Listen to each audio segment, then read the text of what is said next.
Out there on the dark, quiet Black Sea was a Russian patrol ship deployed to intercept Ukraine's naval drone strikes.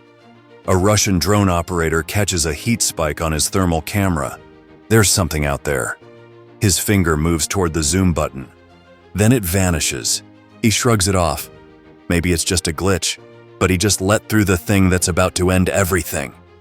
Ukrainian sea drones hunted them, gliding close enough to the waves to blend with radar signals. But something unexpected happened. This is the tactical assault that caught the Russian Navy off guard and turned out to be a terrible mistake. The Russia-Ukraine war didn't just happen out of the blue. From conflicts that have been brewing behind the scenes to the full-blown war, every action was monitored. Every movement was a potential attack.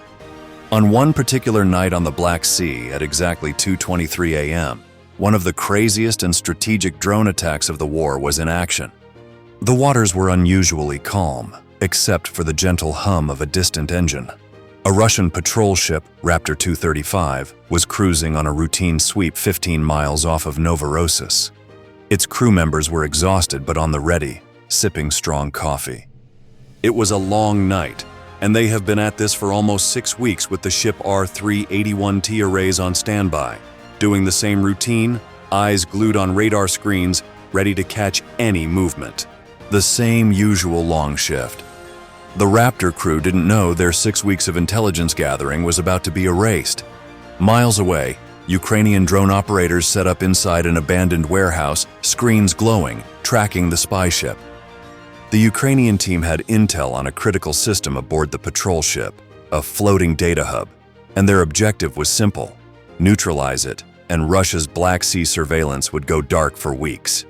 On the Ukrainian drone operator's screen was a number of drones, black, unblinking, and hard to notice. These weren't your regular drones. They were high-speed Sea Baby units, or as the Ukrainians call it, FP1 drones. These monsters packed enough explosives to vaporize a classroom. Worse, they wore camouflage. The structure of the FP1 drones were made mostly of plywood, which gave them a radar bypass smaller than a bird.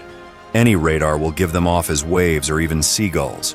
And since the systems on the Russian spy ship were designed to spot aluminum aircraft, this meant that they were simply invisible. With each one skimming about 3 meters above the water at speeds as high as 180 kilometers towards the enemy ship, the Russian radar could barely notice a thing. About 20 minutes after the FP1 drones took off, a Russian reconnaissance drone lifted into the sky, flying a set pattern along the horizon, about 30 kilometers from the Ukrainian coast. Now here's what makes this drone beyond ordinary. This drone can detect even a 2 degrees Celsius change in temperature with its Canadian MX-15DI camera. So even if there's a seagull 5 kilometers away, no problem, it would see it instantly. At around 2:45 in the cold morning, the Russian drone eyes caught a glimpse of heat spike on the Ukrainian lead FP1 drones. But before the Russian operator could zoom in to classify the target, the FP1 quickly camouflaged before he could look further. And thanks to the plywood frames, the drone had instantly cooled to blend with the sea normal temperature.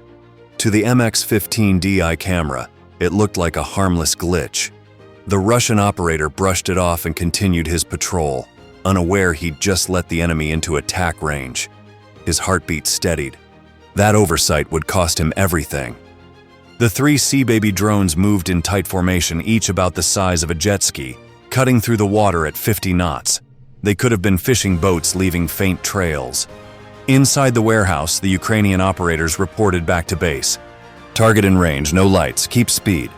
As the drones closed in on the Russian Raptor, the officer on the radar yawned, tired after a long day's work of floating around and collecting intelligence as he skimmed his eyes through screens. Nothing appeared out of the ordinary, just waves, static, and the reappearing seagulls, which unbeknownst to him wasn't a bird. And that's when something happened. The FP1s maintained their course as they crossed the Black Sea towards the Russian ship, and at exactly 3:30 a.m., 20 Ukrainian naval drones were launched directly at Silvestol, moving at 80 kilometers per hour. These were obviously decoys, but they did the trick. You could call this attack orchestrated and detailedly perfect. Here's why. The decoy drones were made up of commercial boats, modified jet skis programmed with basic attack patterns. With each costing less than $10,000, they were readily made designs for disposal. On the radar, they appeared like Mira-5 naval drones, and this led the Russian Navy into believing they were actual threats. Meanwhile, the cheap drones kept their formation, transmitting false radio signals and moving at attack speed enough to spook the Raptor members. Some of them even carried heat signatures similar to armed drones. The Russian operators watching on their radar were shaken by the number of drone assaults, as it was most likely the largest one since October 2022. The distraction had to be perfect, and honestly, Ukraine overdid it when they first controlled the decoy drones via satellite before switching them to autopilot, just to make the make-believe totally believable. Talk about overkill. Here's where things get pretty interesting. Russia retaliated by sending 6 Ka-27 helicopters to attack the decoy drones. These Blackhawks were Russia's major defense against naval drone attacks, as ships were too slow to respond. The spy ships sat defenseless. The choppers were 180 kilometers out of range when the real target reached the ship. All 20 drones scattered. The Russian helicopters wasted ammunition, time, and fuel on dummy targets. The decoy worked. By 6 a.m., the lead FP-1 closed on the target. The Russians initiated their Crimea R-330 ZHTO system, designed to jam radio waves and broadcast false GPS signals.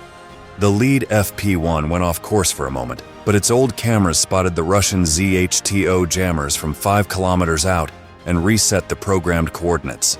Following the lead of the first FP-1, the second drone followed, and at 6:15 its GPS receiver fried, causing it to fly blind and dash straight into the water.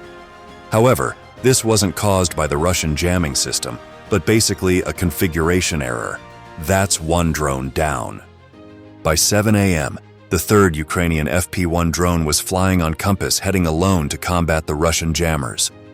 At this point, the Russian ship had noticed something was fishy, so they sent patrol boats to check the strange contacts.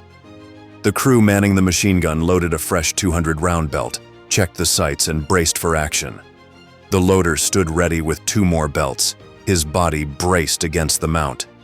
The lead FP-1 reached the target area, 15 miles off Novorossiysk. The Russian spy ship sat exactly where the Ukrainians predicted, directing patrol boats toward the phantom threat. The third FP-1 emerged from the morning haze at 180 kilometers per hour, 10 meters above the water, approaching from the port bow. The lead drone's engine failed at that moment, beginning its final glide. But it had finished the job it had to do: draw every Russian eye while the real attack happened unnoticed. By the time a Russian lookout finally spotted the third drone, it was already too late. Its camera locked onto the bridge roof, where the mast held all 3 special antennas. The 25 kilograms drone smashed directly into the mast base, causing an instant explosion on the bridge. Everything was destroyed, including the R-381T array system that was capable of picking up a radio signal from Romania. The computers with 6 weeks of hard work intelligence gone, as if it never existed. Imagine the frustration of the Russian Navy. By the time the fires died 18 hours later, the ship's radar looked like melted marshmallow.